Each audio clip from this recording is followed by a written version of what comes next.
Hello and welcome to Bookish avec moi, and I took a break for about a couple of weeks because April has not been the best month, I guess, for me, especially when it comes to reading, and I've been busy with other stuff as well. So I took a break, and I must say that I felt kind of happy that I took a break. I felt refreshed, and now I'm back. So as you can see, I actually have the fan facing me right now because I am literally sweating in my room right now. So I think I need this fan. So just in case if you hear some windy sound in this video, just pretend we're at the beach and I suppose we'll be fine. So in this video, I'm not going to talk about the books that I finished in April because I think that would make this video really long. And I will probably make a separate video for my April reads. I finished 6 books altogether in April, so that will be in a different video. But starting this video, I'm going to talk about the book that I finished today, which is the 1st of May. And well, technically, I count this as my May reads, even though I read this book, most of this book in April, but I count it as May. So I'm going to talk about it in this video. So this one is The Mountains Sing by Nguyễn Phan. So this book was actually given to me last year by Sean the Book Maniac.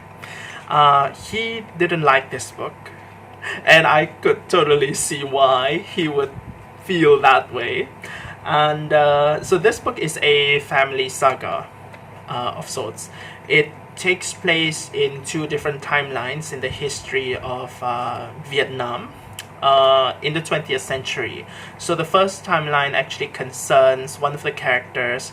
Her name is Diêu Lan, and she is someone who comes from a rather mid to upper class background, and so she is kind of like a landowner, and her story takes place in the 50s, and that's when the land reform in North Vietnam is happening, and the whole thing is really chaotic. Like land is being redistributed to the people in general, and there were many people like being really unsatisfied about the richer landowners, business owners, and there were a lot of violence happening at that time, and Diêu Lan's family happened to be the target of that violence. So at that time, Diêu Lan, she already has like 5 kids, and so she kind of has to like escape this really volatile, angry mob and go find help somewhere else. And the second timeline happens later in around the 70s, and that is around when the Vietnam War in Vietnam just kind of like ended, and that story concerns Huong.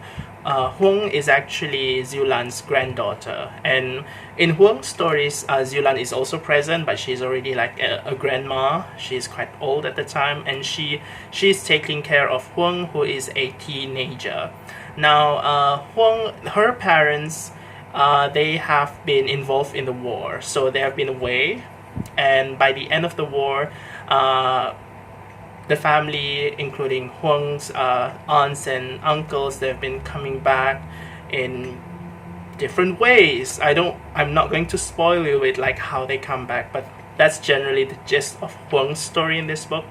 And it will also kind of like involves Huong's experience as a teenager at that time, how she feels about her family, and also kind of like a little bit of romance as well.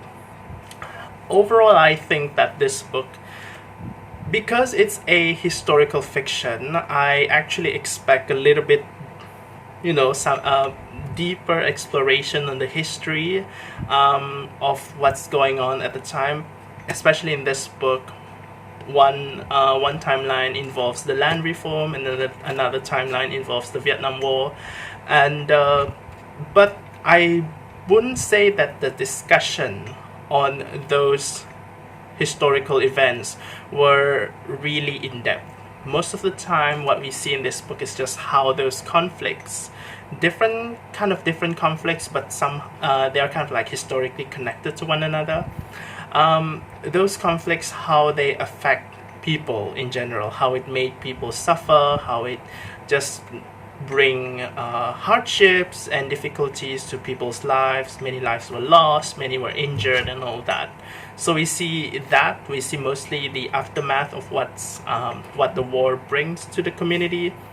But I would say, as far as characters' motivation and also even like how the historical events transpire, those things are kind of like put to the side. So I think that kind of made this book feel a little bit shallow for me. And also another thing that I found was kind of striking with this book is that it is so melodramatic. There are so many scenes where the characters would be like, just they quarrel with one another, and one of the characters would just storm off the room and not talk to each other for like a few days. And I'm pretty sure this kind of stuff repeats with different characters in this book. I mean, even the same characters would do that kind of stuff as well. Like Huang, the teenager, she does that a lot. So it feels like a soap opera. And then there will also be like chapters where the characters are kind of like being in harmony with one another. They're like happy, and the next thing you know, they're like quarreling, and they have all these dramatic moments. It's kind of understandable given the kind of traumatic experience that the characters in this story have, that they would exhibit like strong emotional response to certain things and triggers. But the way that their responses are being described in this book, it feels so much like what people in soap operas would do. It's just so melodramatic, and also very sentimental. So overall, this book was a decent read, but it leans more towards fluff. Something that you read if you want to feel relaxed. But yeah, the plot is decent, but it just had those kind of like shortcomings. So that's it for my May reads, the book that I finished. And now I'm going to talk about the books that I'm currently reading right now. I have a few books that I am currently reading. So I'm going to start with this one. This is by Madeline Miller, The Song of Achilles, and I just started this one this week. This is a buddy read with Jyotsna of Jyotsna's Bookscapades, and I've been wanting to read this book for quite a while now, because many people say that this book made them cry, and it is something that I want to feel. Oh, by the way, even though I think that this book is, it had those weaknesses that I pointed out earlier, something that happened at the end of this book did make me kind of,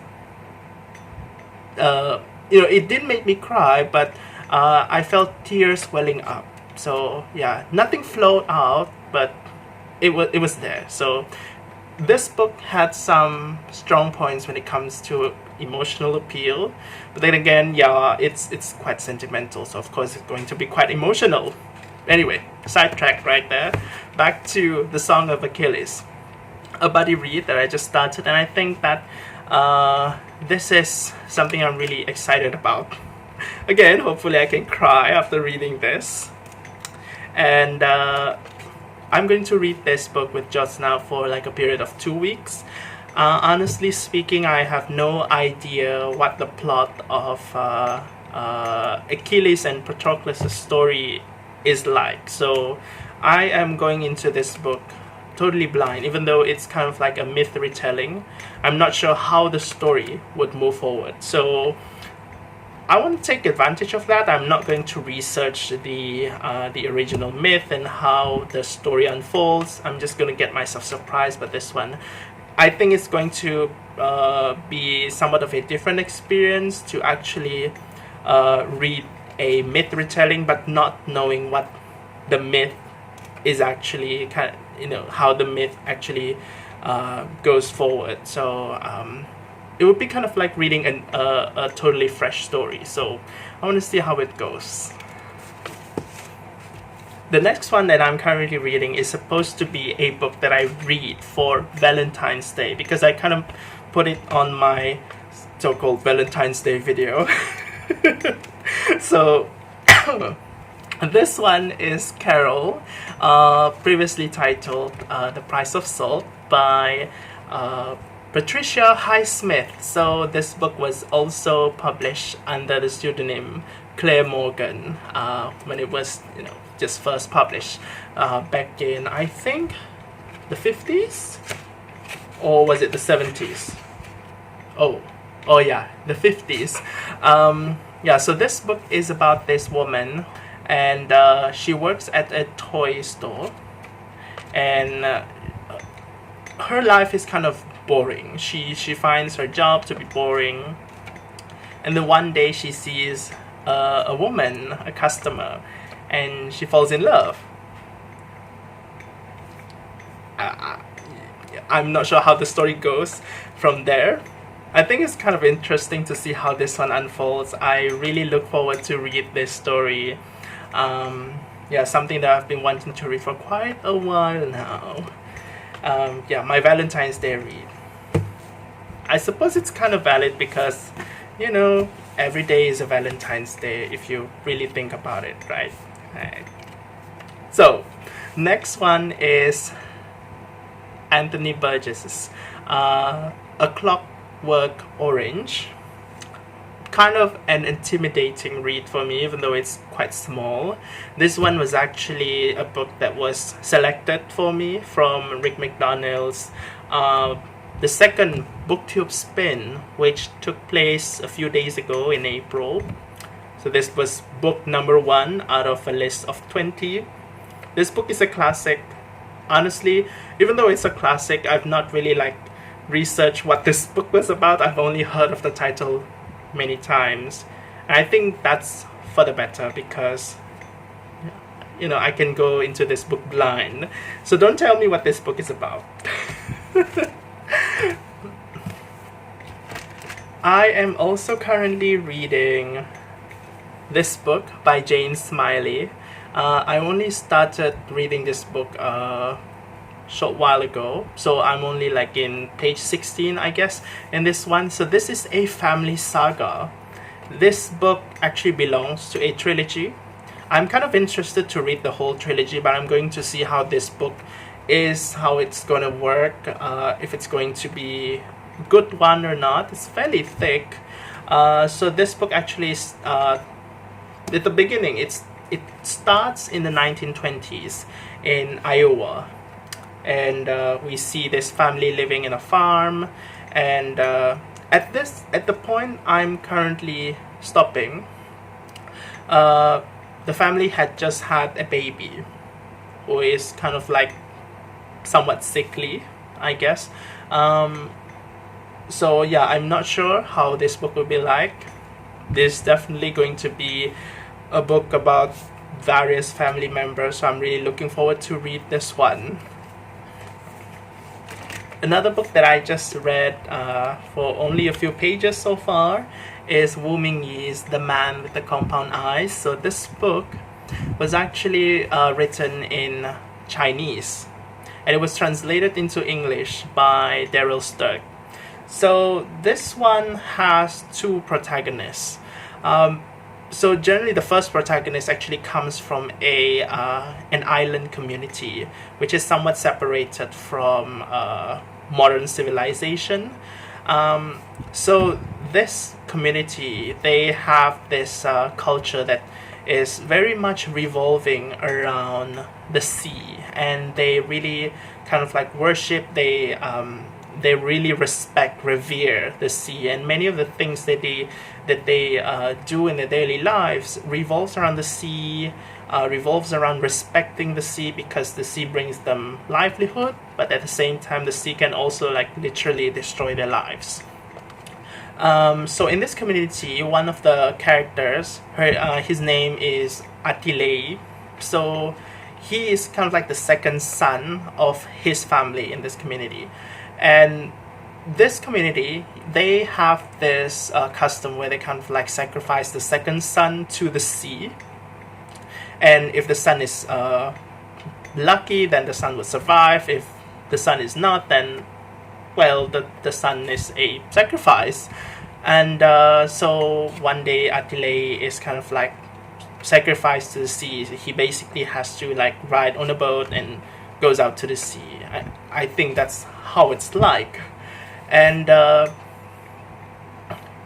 this book also has another protagonist, and her name is Alice. So Alice lives in a rather modern environment. She comes from the more urban area, and she has just lost her son and husband to an accident. And we are introduced to Alice as she just resigned from her teaching job, and she is contemplating suicide.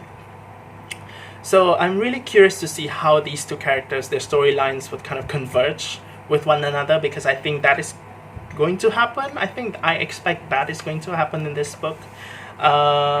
This book kind of has that nature writing element to it, especially when it comes to the sea and sea life. So yeah, another thing to expect in terms of the writing style. I'm not sure how I will like this book yet, so I guess we'll just wait and see. Another book that I'm really reading slowly is Wally Lamb's I Know This Much Is True. Oh my gosh, the glare. So to be honest, I'm actually still at chapter 4 or 5, because on certain days when I feel kind of tired and I feel like I want to read a book, right? And then I see this mass market paperback of this thickness, then I would feel somewhat demotivated. That's my honest confession. I do feel that way about this book, even though I have received I've heard many positive comments about this novel, and I think those positive comments really it motivated me in a positive direction to continue with this book. I plan to start reading this book in March for the marching mammoths, but then my mammoth is still kind of marching up until May, slowly marching. But I think so far what I've been reading is quite nice. It's pretty nice, yeah. Basically, this novel is about this twin brother, Dominic and Thomas. Thomas is schizophrenic, and at the beginning of this book, we are introduced to Thomas mutilating his hand. So he is kind of like in the process of being committed to a mental asylum, and I just stopped it there. And there was also something that we introduced to in this book, and that is that Thomas and Dominic, they had a grandfather. So the grandfather is actually an immigrant from Italy, and this grandfather is kind of like a self-made man who kind of immigrated to America and is able to kind of like build his life there. And he kept a journal. He kept a kind of like a diary sort of thing, but is written in Italian and colloquial Sicilian. So I expect that much of the story will also be about this particular journal of the grandfather. So I'm really curious to see that element in this book as well. So I think we'll probably explore it later in this novel. Again, a lot of people say really nice things about this book, so I am still going to continue reading this book. It's 800 plus page long, so it is scary, It's small, it's really tiny, but yeah, it is scary. So after that, I also am currently reading a book in ebook version of the Southern Book Club's Guide to Slaying Vampires by Grady Hendrix. So this one, is a fairly, I would say, it's a fairly relaxing book. This is about a housewife who lives somewhere in American South, and the story takes place in the 1980s and 90s. So this housewife, her name is Patricia, and she is kind of like a full-time housewife, and so she kind of has to juggle like multiple domestic responsibilities, and she's experiencing this really strong sense of boredom and ennui in her life, and she just wants something that is a bit more adventurous. And so she joins a book club with other housewives in her neighborhood as well. And yeah, about that, when I first read about that point, like why she decides to join a book club because she wants something adventurous, I would think that, yeah, perhaps you could try something a little bit more extreme, like bungee jumping. But then I thought that's kind of like what I did last year when I decided to join BookTube because I wanted something more adventurous. So yeah, there was a momentary lapse of self-awareness there. But yeah, I kind of saw myself in Patricia in this book after that. So anyway, the slaying vampires part of this book, I have not actually gotten to that part. So no slaying has happened yet. But there is a suspicious character coming in at the point I currently reading so far. A man whose aunt just kind of bit off Patricia's ear. So, I mean, that's kind of interesting. It's a bit random, but it's interesting. So, who's this man? So, he's really suspicious. So, I suppose he is going to be like part of the slaying vampires element in this book. So, I'm curious to see how it goes. Anyway, those are the books that I am currently reading this month. No, not this month. This week. And yeah, I guess that's it for this Bookish avec moi. Kind of like just a recap. In terms of the things that are outside my reading life, well, what else have happened? Nothing much, I suppose. But last week I actually started this this kind of like morning walks. I know it's not really momentous, it's not remarkable, it's just a morning walk, right? It just means that you have to wake up earlier. I started doing that on Monday, and it was kind of nice because I really like early morning. I really like how foggy it is, how cool the temperature is, how quiet it is. There are not many cars at that hour, and I would just kind of like take a walk around my apartment unit. So I've been doing it for 6 days straight now, including today on a Saturday, and I don't know, maybe if I have later perhaps I would probably record the walk, maybe do a little bit of vloggy things. I'm not sure. I don't want to commit anything. I'm really bad at vlogging stuff. I also kind of actually recorded a few videos during that 2-week period of my break, my BookTube break, and I saw the videos when I was kind of like thinking about uploading them, and then I thought these are shitty, and I deleted them. So those videos are not going to see the light of day. So yeah, those were kind of like my attitude around the time with my video recording, and I hope that explains why no video came out at that time. Yeah, I was also a little bit busy. I was somewhat stressed out because there were more work to be done at work. There was an audit. Yeah, audits are annoying. And in general, there was there was more anxiety. So it kind of bled into my personal life, I suppose. And I just kind of needed some time to just unwind and relax, and yeah, just pretty much that, wellness. So yeah, I guess that's all for this Bookish avec moi. So I'll see you again in the next video. So until then, take care, thanks for watching, and bye bye.